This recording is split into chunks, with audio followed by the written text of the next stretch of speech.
Good evening, everyone. I'm Arghish Akolkar from Indic Researchers Forum. Today, we will be interviewing Lieutenant General Shokin Chauhan, sir. Lieutenant General Shokin Chauhan has been awarded Param Vishishta Medal, Param Vishishta Seva Medal, Ati Vishishta Seva Medal, Yuddha Seva Medal, and Vishishta Seva Medal. He was the chairman of the Ceasefire Monitoring Group in August 2018. He was the Director General of Assam Rifles, India's oldest and largest paramilitary forces. He has held several key appointments during his long career in the Army. He has served at apex level in the Ministry of Defense and Ministry of Home Affairs, counterinsurgency, counterterrorism, border guarding, and human resource management. He has also had vast experience in military diplomacy since he has been the defense attaché in the Indian Embassy in Nepal for 3.5 years, from 2004 to 2007. Sir is currently serving as a Field Marshal K.M. Karyappa Chair of Excellence at United Service Institute.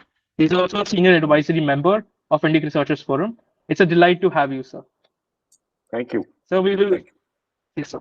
Sir, can we start with the first question itself, sir? Yeah, please go ahead. Sir, lately we have been hearing voices which are highlighting a growing resentment towards the state government institutions and the national government institutions from both Kuki and the Methi community. So, what are the various confidence building measures which can be taken by the central and state government to ensure that such voices don't amplify themselves in the long term? See the fact that you say what can be taken by the central government to ensure some kind of peace is the first issue is that you have to have peace in Manipur. That means absence of violence and absence of fear.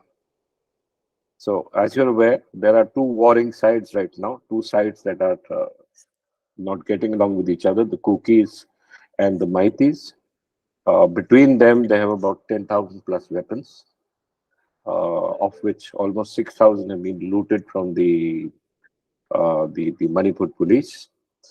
The first thing that the government must do is to get back the weapons. The second thing is once violence is subsided, they must have what's known as a peace committee, which should consist of eminent people who are either belong to both the communities as well as people from outside who love the state of Manipur and who are knowledgeable about the state of Manipur. The idea is that they discuss the problem between each other and come to a point at which they agree with whatever has agree with the steps that must be taken ahead. So these are the two issues that must be done immediately. Third issue is that there are almost a lakh plus people in relief camps. Their houses have been burnt in the villages. Those houses must be rebuilt and given back to them, and the communities must live together. So these are the first steps that must take place. After that, a whole lot of other issues that will happen. But the first steps, as you asked, these are the first steps. Thank you, sir. Sir, I'll ask, sir, you had mentioned about the disarming and taking away the weapons which you had mentioned. So my next question will be on those lines itself. Sir, even in this current conflict, and let's say once this conflict ends, like we had in the previous time of peace dividend that we had. So what are the measures and the steps which can be taken by the local authorities and the central authorities to ensure there is a effective disarming of the ethnic militias to prevent any such crisis from simmering again sometime in future? I wonder if you're aware of the number of nationalities or number of different tribes that are there in Manipur. Let me just give you an idea of the tribes that are there. In the northeast of Imphal, you have the Tangkhul tribe, who live mainly in the Ukhrul district. Northwest, you have the in the Churachandpur district. You have a conglomeration of different tribes, the Paites, all who belong to the broadly, the Kuki tribes. Further in the hills of Senapati, you have the Anals, you have a whole lot of other Naga tribes that are there. And in the valley, which is about 10 kilometers square or 12 kilometers square, depending on where you start counting it, you have 99% of the Maitis who live in Imphal and who dominate the political space of Manipur. So there are three separate battles here. One is the battle of the political space. The Maitis have always been in power. Biren Singh, Biren, who is a Maiti, had been the chief minister. Before this, he was the deputy chief minister. The Maitis have almost 40 MLAs, and the balance 20 come from different tribes, of which there are 10 MLAs from the Kukis and the balance 10 from different Naga tribes. So the first issue is the issue about what they call equality. The Maitis have not got scheduled tribe status, for which they feel that they are aggrieved, whereas the other tribes in Manipur have scheduled tribe status by the government of India, and therefore are entitled to some kind of reservation. There is also an issue of land.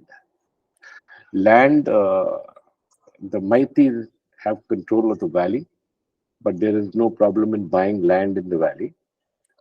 But in the hills, as per Article 471, Charlie, which is of Manipur, the land belongs to tribals, the hill tribes, and therefore cannot be sold to anybody and is not available for the Maitis to go and settle down. So this battle is about inequality. This battle is about political power. The battle is about uh, wanting greater power or somebody preventing that greater power. The battle is also about narcotics. There's been a lot of word in the media about the cookies growing poppy in their fields and in the hills, and the cookies then selling it to to Myanmar, from where it is processed and redistributed as heroin. While that may be true, there is also a large group of people who are profiting from this narcotics distribution, and they could also be senior political leaders, mighty leaders in Manipur. There is a lot of smuggling. The borders are open, and this similar battle is then carried forward also in Myanmar, where the Kukis and Maitis are on opposing sides of the battle in Myanmar.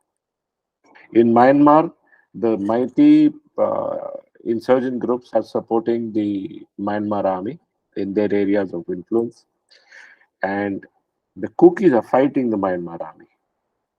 But the problem is that when you look at this, to add to this confusion, the Mizoram, state of Mizoram, is entirely made of chains. The dominant community are Chins.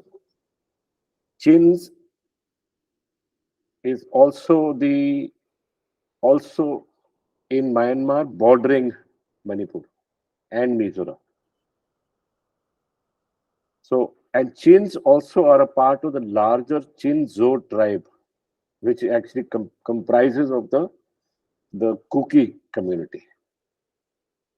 So, if you try and push one tribe against the other, you will have a problem in the northeast itself, because the Mizos will not accept this reduction of political power to the Kukis, because they themselves are a part of the same tribe. So there has always been in the Northeast a very delicate balancing act, which unfortunately uh, this problem in Manipur has upset that balancing act. Uh, for years, these tribes have fought each other, and we were hoping that by giving them this balance, we would be able to prevent the future generations, the younger generations, of carrying the baggage of the problems that occurred between these tribes earlier. But unfortunately, with this, I'm afraid the younger generation and for the next 3 generations will probably carry the same hatred between each other. It is impossible to prevent violence there. The reason is that the border is absolutely open and you can't block it because uh, tribes of the same community exist on both sides. And we have what is known as a free move regime, 16-kilometer free move regime, 16 kilometers in each side, where the tribes are allowed to move with headloads to trade as they used to over the last many generations and many centuries. So the idea is, and this is what I've been advising most people, is firstly an understanding of these dynamics. There are no clear black and white situations here. There's an understanding that each movement of each tribe or community will create a problem with another community. You have to create a balance. For that balance, you need a government that has not shown itself to be so partisan. So you need a non-partisan government. You need a community of elders, a community of young people who get together and say, let's stop this violence and let's stop it so that our future generations get education, get jobs, and become major contributors to the larger idea of India. So these are issues, Arghish, that we need to understand. And as I've said, the first step has to be the stoppage of violence. And in the stoppage of violence, the first step has to be the returning of weapons, which has not happened at all. Only about 100 odd weapons were returned. After that, no further weapons have come back. Definitely, sir. Sir, you had mentioned about the delicate balancing act which has taken place historically in order to address Yeah. the grievances as well as the interests of the tribal community, sir. So lately, we have many people have been noticing there have been increased calls, especially from the Kuki community, to have a separate state in the hill areas of Manipur itself. So named as Kuki land or something on that they have that ground. Sir, if do you think creation of such a state within the Republic of India, obviously, will be feasible? And if it is done, sir, what perhaps will be the ramifications of such an action? Okay. I wonder if you remember, you're all too young to actually remember the Bodo land agitation of the Yes. 1990s. And how we at that time ended this agitation and this violence was through the creation of a hill council for the Bodos within the state of Assam. Now, these are also the answers that, as you're aware, I used to be the Ceasefire Monitoring Group in Nagaland, where I was talking to various different communities of Nagaland and different tribes of Nagaland, and trying to get them to sign a final treaty with the government of India. This is also something the government of India is looking at with the Nagas. The creation of separate hill councils, the creation of giving these hill councils some kind of financial capability, and the ability for people to live together in peace without looking at another person and saying he's getting more. So it's not something unknown, Arghish. After all, you're aware that it is from the state of Assam that the states of Nagaland, the state of Manipur existed before that, the state of Meghalaya, the state of Mizoram uh, have emerged. It is from the state of Assam that they have emerged. The Mizos fought a long battle before we created Mizoram and gave the power to Lal Thanhawla and Laldenga rather. And Laldenga and the insurgency in Mizoram ended in 1986 through an accord, the Mizo Accord, which is today held as an example of absolute peace, because after that Mizoram has seen no violence. It came through the process of sharing political power. The complete Mizo insurgency ended when we decided to create the state of Mizoram and to invest in them political power and financial power. So, like I said, when you upset one balance, you upset a whole lot of different balances because there are different tribal problems that are at play here. And if the need is that these two communities cannot stay together and create, as has been done in the past, a hill council that will keep these people away. Eventually, you have to have peace first. You can't look at a process of Act East. You can't look at developing Northeast, uh, keeping in mind the continuing violence there. We have gone back 10 years as far as this is concerned. Thank you, sir, for the detail. Sir, you had mentioned about the Naga angle as well. For example, you had mentioned about the history of the Nagas as well. Sir, I would like to, in the context of Manipur, it's a very abnormality that there has been a radio silence from the Naga community, which has a, if it's also like in 80s and there were massive riots, anti-cookie riots done by the Naga community. Sir, on that ground, I would like to ask a question, sir. As we are seeing a radio silence and for radio silence from the NSCIN, especially from the NSCIN, which is located in Manipur border itself, Camp Hebron, if it serves me right, sir. Sir, Hebron and is we have next also to seen. Dimapur, not Manipur Yes. border. Oh, I'm sorry, Okay. sir. I'm sorry, sir. Sir, but we have seen from Naga civil society, we have seen the protests demanding for peace. Sir, even the NSCIN had recently said to keep the Nagas out of this conflict. Sir, is this perhaps can be considered as a peace gesture, or is there more to it than it seems, sir? Okay. As far as the Naga or the Tangkhul Kuki riots were concerned, in 1988, was in the middle of it. I was a young company commander, a young major, commanding a post in Ukhrul. And part of my job was to look after the Kuki villages so they don't get destroyed by the Tangkhul Nagas and the NSCN. I am an old friend of the Tangkhuls. I have invested a lot of my time there. I'm in communication with the entire leadership at Hebron. I have been to Hebron myself.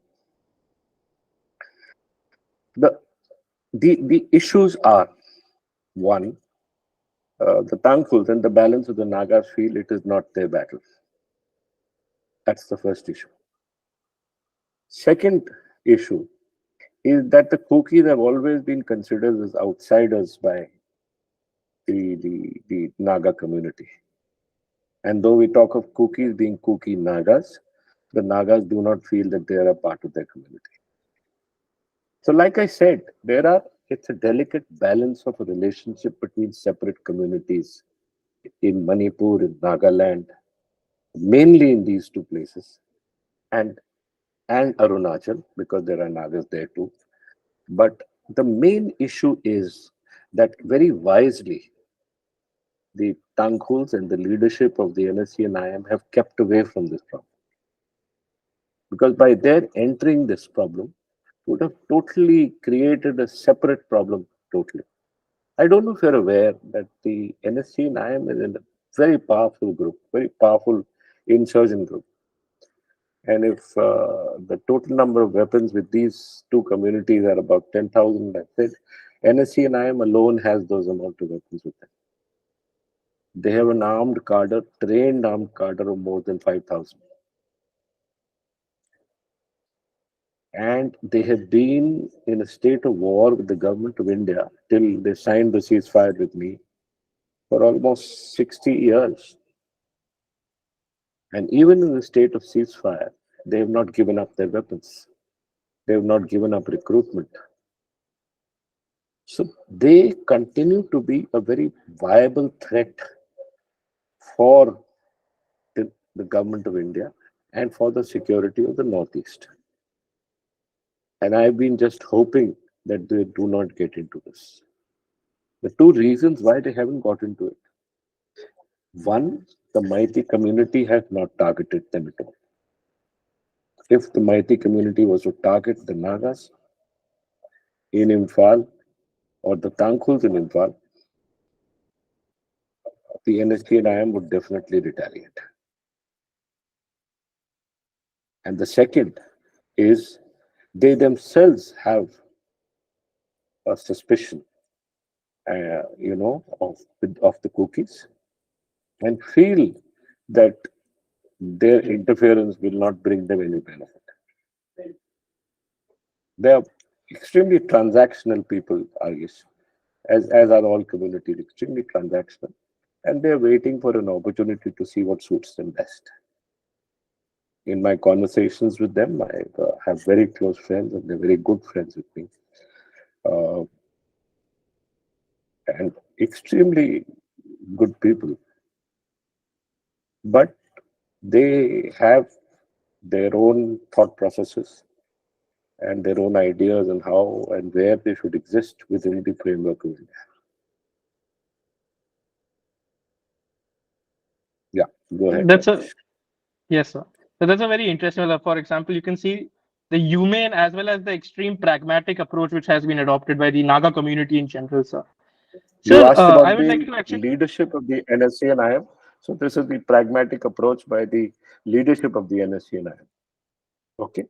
And Yes, sir. Nagaland on its own is a peaceful state at the present moment with Mr. Rio as the chief minister, who is trying his best not to allow his communities, the 16 Naga tribes, to get involved in the problems of Manipur. Definitely, sir.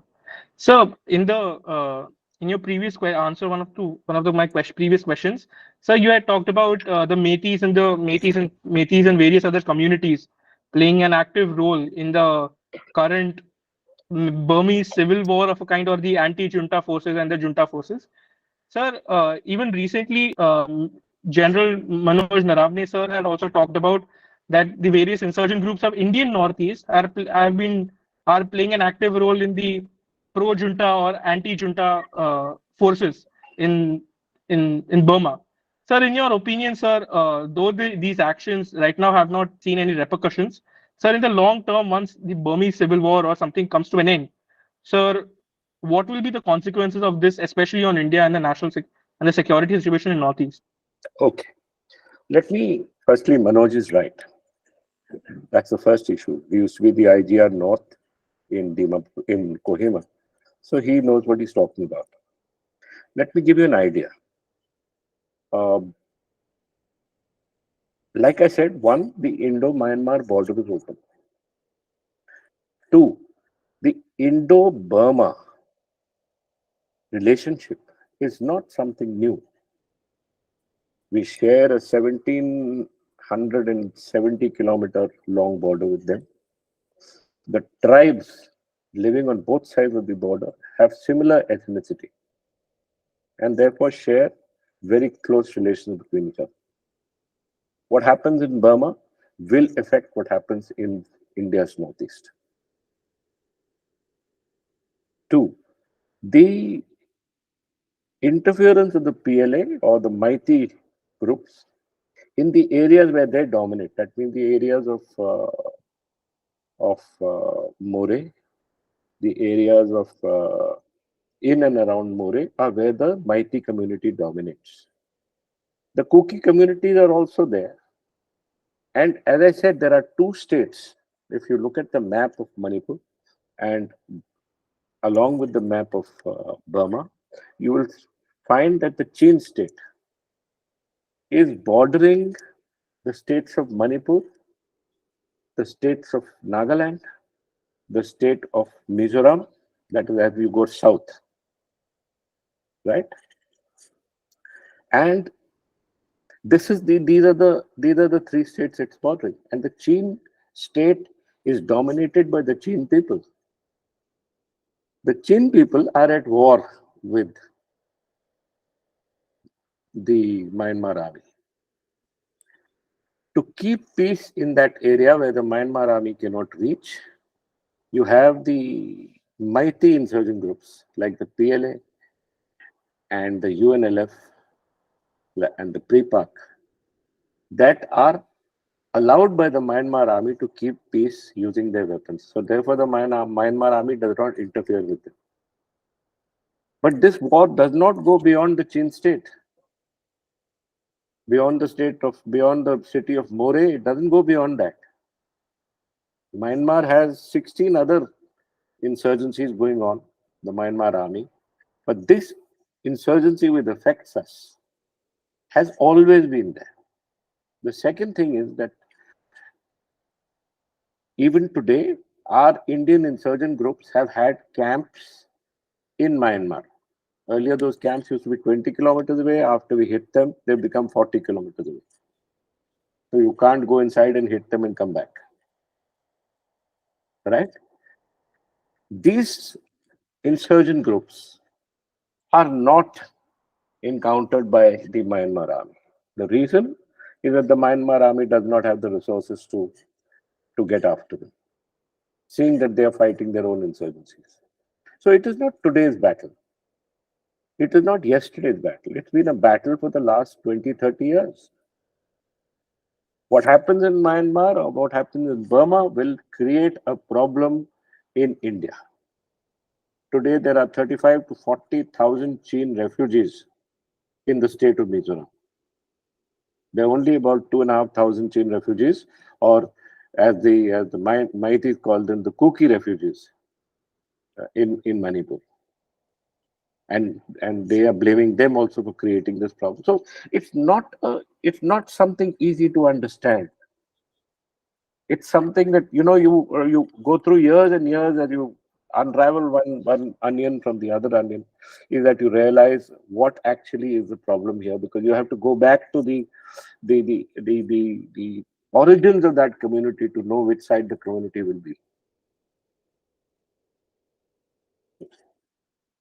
When peace comes to Myanmar, it is good for our Northeast, because then these restive communities who have faced war all their lives will also live in peace. And accordingly, peace will also be there in India's Northeast. So that answers your question, that what will happen after peace comes. I think it will be a very good thing. Definitely, sir. Uh, so this might be this question is in this question, sir. I want to look at the effect of the social effect, for example, especially of the immigrations that we have seen inside the state of Myanmar, Manipur itself. I'm very sorry, sir. We have seen that there has been an increase in ethnic or tribal ghettos. For example, Chur and Kur at one point in time used to be slightly more cosmopolitan, and for example, there were Methi communities as well. Methi community also present there. But sir, we have lately seen that there has been an increasing the demographics innately has become extremely ghettoized. Absolutely. Sir, there have been various research papers and various policy papers from the government itself which have said that where there has been a ghettoization in a conflict-ridden society, or where conflict has not been addressed, especially, sir, this can be a recipe innately for future disaster or future problems. Sir, in your opinion, sir, what are the prospective measures which the government can take in order to not forcefully undo such ghettoization, and ensure that, for example, people who used to previously live in the hills or the hills and the valleys go back and ensure there's a cosmopolitan nature, sir, rather than a ghettoized situation of hostility? Arghish, the way you talk about cosmopolitan is not the cosmopolitan of the Northeast. The tribes of the Northeast have always held their tribal identity much more strongly than anybody else. That's the first thing you must realize. Because they are small in numbers, and they feel that they will be engulfed in the larger cultural identity of India, which they don't want to be. The second is, this ghettoization could only reduce through the absence of fear. When I started my talk to you all, I was telling you that we were expecting the furtherance of peace, because the Kuki and the Meitei and the Tangkhul communities have started to mix. Your generation of students, your generation of people had started mixing with each other, had started intermarriage. And that was a very, very good thing. But by this mighty Kuki problem that had come about, with the Kukis having been absolutely removed from the Manipur, from the Imphal Valley, absolutely 100% been removed. They have no other place to go but to go to a Kuki-dominated area, which is Churachandpur, where they have created this ghetto. They will create 5 more villages there and they will live there. And they'll forever have to have an insurgent group to protect them. This Kuki insurgent group came about to protect the Kuki communities. Today, there are 26 such insurgent groups, all in ceasefire with the government of India through what we call the suspension of operations agreement. So, absence of fear is the only way by which you can reduce ghettoization. And that was the first thing I said. Absence of fear came from peace. And peace comes from returning the weapons, getting people to sit down with each other and talk to each other and removing the suspicions that are there between each community. I am confident, Arghish, that if the South Africans could do it, if the black South Africans and the white South Africans can live together in South Africa, and they have history of violence between each other and history of suspicion between each other, because there's been a long subjugation of the blacks. If they could be brought to live with each other, I see no reason why the Kukis and the Maitis do not live with each other. You only need sagacity in political leadership. You only need a community. You need your age, younger people standing up from both communities and saying, we want peace. Remember, Arghish, the old do not change anything. People like us have lived our lives. It is only the youth that can change this. So, through your forum, I call upon the youth of both the Maiti and the Kuki community, the youth leadership, which is absolutely absent today, to sit down with each other and talk to each other and bring about peace. They're at the forefront of this war. They must be at the forefront of the peace. Definitely, sir. An interaction of the youth, especially for the future, is very important, and I think should be, as you have mentioned, one of the primary measures which should be taken by every government. Drivers, Sir, you are the drivers of the future. It is your future. I'm 100% agreement, sir. Sir, my next question is going to be, sir, you had talked about, for example, the various forces which have already been deployed, sir. So we have seen certain communities say that the Manipuri police is supporting them and not supporting the other community, or some forces is innately against their community but for the other community. Sir, and recently there was a viral video of there being a scuffle between the Manipuri police and the Assam Rifles as well, sir. And there have been such instances with other central forces. Sir, this this nature of discord, sir, what can be perhaps the reason for such a discord, and what can we do to prevent such discord from happening in public, especially in already a fraught situation, sir? Firstly, be clear that the Manipur police are made up of a dominant Maiti community. So they are supporting the Maiti community and not the rest. That there should be no doubt. Second is the Assam Rifles, which is a central force, all India, all task force, with officers from the Indian Army, are supporting peace. And they're trying their best to help all communities, because that is the charter that has been given to them, help all communities. So when you try and help all communities, you come into a direct problem with another force which is trying to help only one community. This is the problem between the Maiti police, or the Manipur police, and the Assam Rifles. That's the first issue you should be absolutely clear. The second issue is that the Assam Rifles is trying its best. It's working very, very hard. I've been the Director General of the force. It's a 70,000 strong force, and it is trying its best. And being targeted by the Mighty community because they say that they are also helping the Kukis, which is their job. Their job is to help everybody and to help all communities. And they cannot favor one community with the other. The Indian Army, which officers the Assam Rifles, has also been targeted similarly by the Manipur police, which is unfortunate because state forces must and interact and operate along with the armed forces and not against them.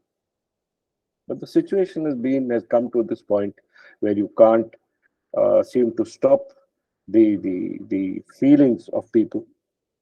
I can only hope that, like I said, we need a Mandela there to bring about peace.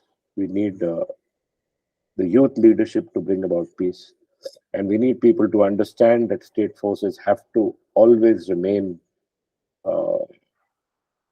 fair and must help all communities in any problem, and cannot be used to further political interests. So this is the issue, Arghish. Uh, there was a standoff. That standoff has been resolved. The Director General of the Assam Rifles went and met the Chief Minister of Manipur and resolved the issue. We haven't heard of a similar problem after that. But I'm hoping that we start seeing sense here. It's a difficult situation right now. Definitely.